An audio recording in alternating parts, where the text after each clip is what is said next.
Hello, everybody. Welcome back to News for Normies, where I talk about the most important news stories from the past week. If you have some normies in your life that need to hear some news, and especially if they're getting it from the corporate media like CNN and Fox News, hit that like button, share this video with them, and let me know your comments down below. So, this week, we've got a lot of news about old Donald Trump. He has now survived another definite assassination attempt. While he was golfing in Florida, a man was spotted sticking a rifle barrel through a fence on the perimeter of the golf course. The would-be shooter, who I will leave unnamed, was by all accounts a crazy Democrat who, no shocker, has donated to Act Blue on several occasions and was obsessed with Ukraine winning the war against Russia. Why do I bring this up? Well, this guy, like the guy back in July of this year, was also in a BlackRock commercial a while back. So, it's funny how, hold on,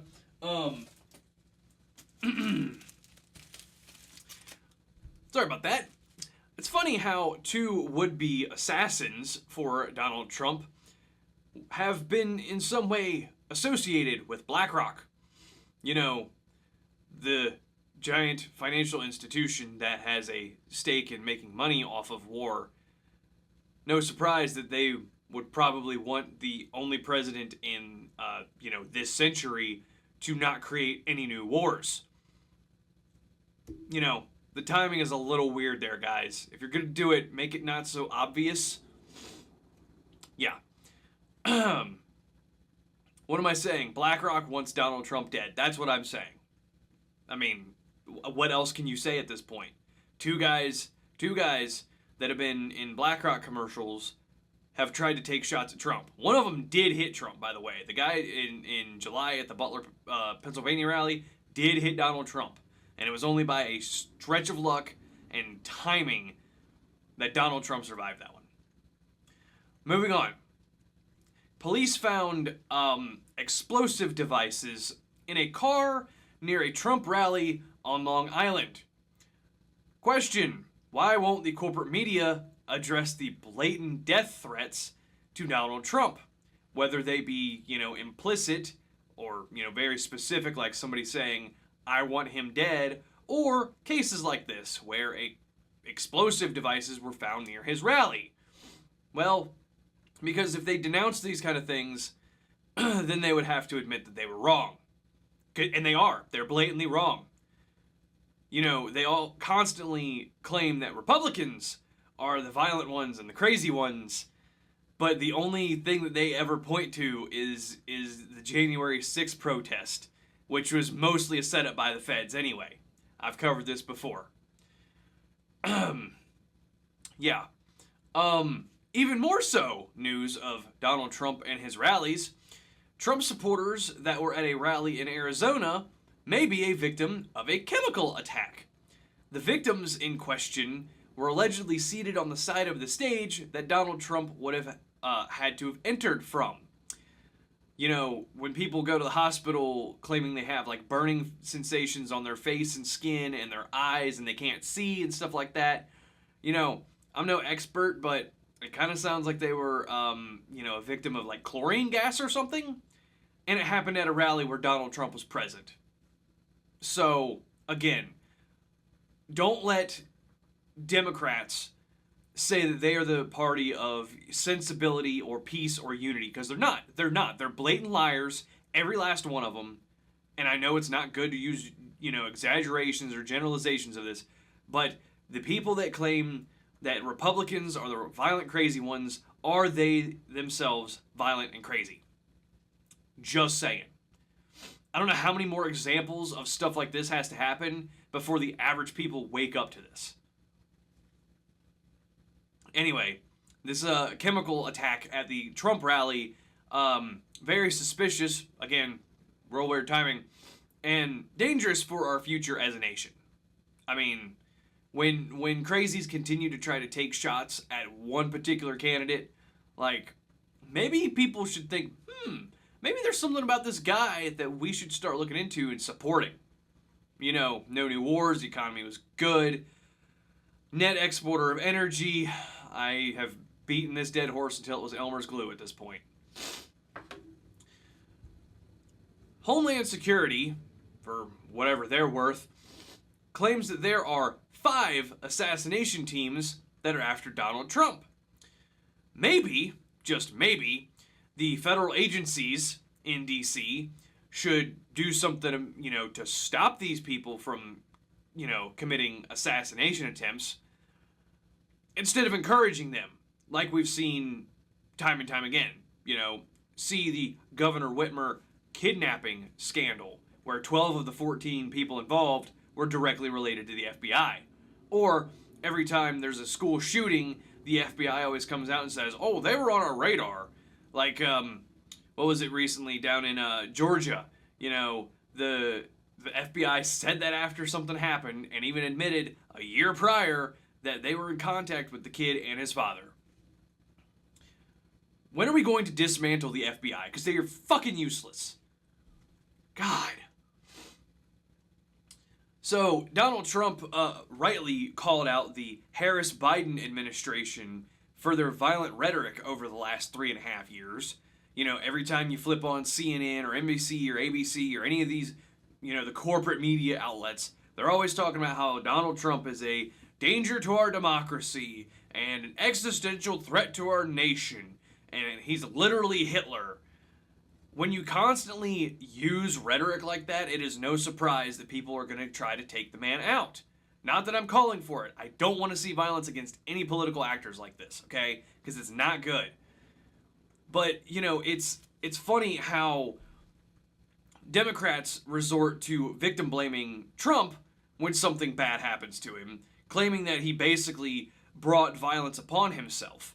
But, the same argument would never fly, and rightly so, for a woman who is sexually assaulted because she left her house in, a crop top and a miniskirt.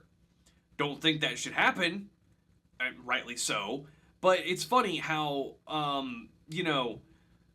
they use this double standard every time to their benefit.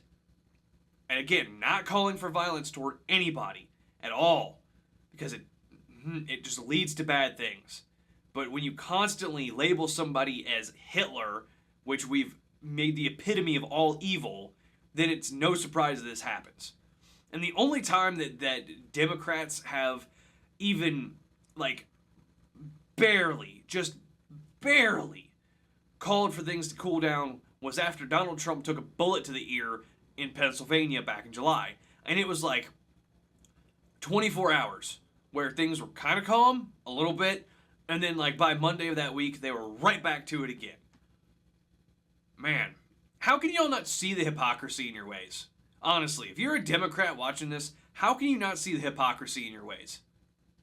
You always say that Donald Trump is all these things, but never provide any proof of it. And anytime you try to, it's been debunked time and time again. Charlottesville, when you all claim he praised neo-Nazis and white nationalists, wrong. In that very clip, he says in plain English that white nationalists and neo-Nazis should be, quote, condemned totally. And then referred to people that are not neo-Nazis and racists, actual racists, as very fine people on both sides. Just regular people, not the crazy neo-nationalists and white nationalists and stuff. And then you say, oh, he called for an insurrection on January 6th. Nope. In the rally beforehand, he said to go make your voices peacefully and patriotically heard. Now, were there some crazies in the crowd? Sure. You can't vet every single person that attends a rally like that. All right? But the fact that you claim that there was an insurrection on the United States government by the most armed subset of people on the planet, but nobody brought a gun that day. How can you claim that it's an insurrection? Because it's not. The only person that actually died that day was Ashley Babbitt, and she was shot by a D.C. police officer. Okay. Rant over, moving on. Yeah, seriously, don't let Democrats continue to lie and claim that they're the party of reason and unity, because they're not. They are the violent fascists that they claim to oppose, and they want everybody that disagrees with them to bend their knee in subservience to them. And I refuse to do that. Hence why I'm talking on this YouTube Rumble channel. And by the way, if you're watching this on YouTube, go to Rumble, because YouTube is just as culpable in this kind of stuff. I post on YouTube, though, because that's where most of the people are, and that's where you got to go to reach the people. So, yeah, speaking again of how useless the FBI is, a former FBI agent has recently said that the assassination attempts on Donald Trump were politically motivated. Yeah, no shit, Sherlock. It don't take a genius to figure that one out. Like, why else would somebody try to take out someone running for president? Like, you know, I get that he was the host of the Celebrity Apprentice or whatever, but it just makes no sense whatsoever for someone who's somehow been checked out of news and politics for the last 15 years to just be like, you know what? I don't like how he treated that one person on Celebrity Apprentice. I'm gonna go get him. Like, that makes zero sense. So again, this is just absolutely useless. The FBI is useless, okay? Absolutely useless in every facet. Okay. Taking a breather. Moving on. So right now, in North Carolina, there is a campaign going on for the governor seat of that state. The lieutenant governor, who is... So, if you don't know who a lieutenant governor is, you got your president, vice president, okay? On the state level, you got governor, lieutenant governor. Okay. North Carolina's Lieutenant Governor Mark Robinson is basically being forced out of his gubernatorial race. Upon learning about this, Robinson's past is very weird, and not in the way that Democrats claim J.D. Vance is weird, but like actually weird. He said some really shady stuff on the internet in the past, and has lived a interesting lifestyle, if you catch my drift. Yeah. So, I don't know how that's going to turn out for him, but best of luck. The Teamsters Union has endorsed Donald Trump after an internal poll showed massive support for him. Yeah, no kidding. The people that are driving trucks all day, probably not liberal. I'm just saying. And okay, mini rant about unions. I don't understand how any union in a manufacturing setting in today's world is still on board with the Democrat Party, because they want, you know, the whole EV mandates. They want to put huge taxes on goods that are made here, you know, and everything the Democrat Party stands for just directly opposes what unions are supposed to do, at least in the United States. So just, that's one thing I can't figure out. Anyway, so like the Teamsters Union endorsing Donald Trump, Michigan auto manufacturers are now blaming Joe Biden's EV mandates for auto industry layoffs. Man, it's almost as if a particular presidential candidate predicted an economic bloodbath in the auto industry because of electrical vehicle mandates into the market. Wonder who that would have been. Spoiler alert, it was Donald Trump. Again, it just boggles my mind, people. How can you still support the Democrat Party? If you have any common sense in your head, how can you still support the Democrat Party? It just doesn't make any sense. That, you know, there are bad Republicans too, like the likes of Lindsey Graham and oh god, I just lost his name. Mitt Romney, the dude from Utah. You know, they're useless as well. But as a whole, how can you still support the Democrat Party? They just want this country to collapse. It doesn't make any sense. Okay. Ending on some good and kind of fun news. Israel struck fear into Islamic terrorists in 2 separate strikes on terrorist organizations. First, Israel struck Hezbollah fighters en masse, by the way, like over 1,000 at one time, by detonating small explosives that they had intentionally packed into pagers. So, I didn't know that pagers were still in use in 2024. Like, I thought those things went away by 2005.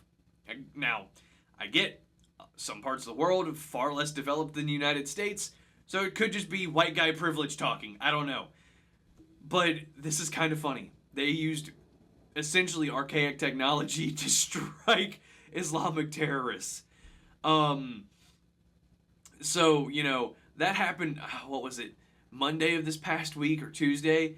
It was like the day after they said, hold my yarmulke, and then did a little, double tap real quick, and it did it again with walkie-talkie style radios that these terrorists were using.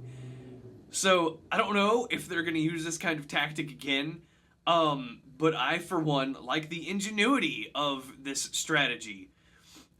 So if you're asking yourself, oh, that's awful, what about any innocent bystanders? Well, you're in luck because, from what I've gathered, there were, almost no innocent casualties from this attack. There were no innocent women or children that were actually hurt by these pager explosives. So, that's awesome that the Israeli military came up with a way to hit that many enemy combatants with, extremely minor civilian casualties. So, kudos to them on this one. So, okay, that's all I've got today. Relatively short video for this week, actually. I will keep my ear to the ground for next time and report back next weekend. I hope you all enjoyed this video, learned something. Let me know down in the comments, share it with your friends and the normies in your life, and I will see you all next time.